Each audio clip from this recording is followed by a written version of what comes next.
May panawagan ngayon para sa isang batas na magtatakda ng pagtuturo tungkol sa West Philippine Sea sa lahat ng pampubliko at pribadong paaralan sa buong bansa.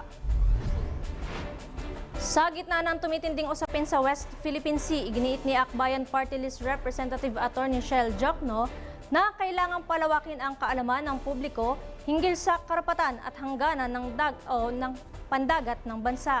Hinimok ni Jokno si Pangulong Ferdinand Marcos Jr. na i-certify as urgent ang House Bill No. 1625 o ang Panukalang West Philippine Sea Mandatory Education Act of 2025 at nananawagan sa kanyang mga kasamahan sa Kamara at Senado na agarang kumilos.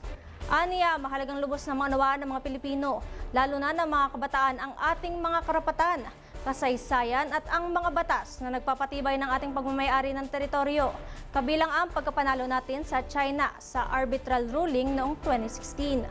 Inihayag ito ni Jokno sa gitna ng mga tanong at maling interpretasyon tungkol sa arbitral award. Partikular sa pahayag na umano'y wala itong malinaw na coordinates o hangganan kaya't hindi raw muna dapat ituring na ganap na desisyon.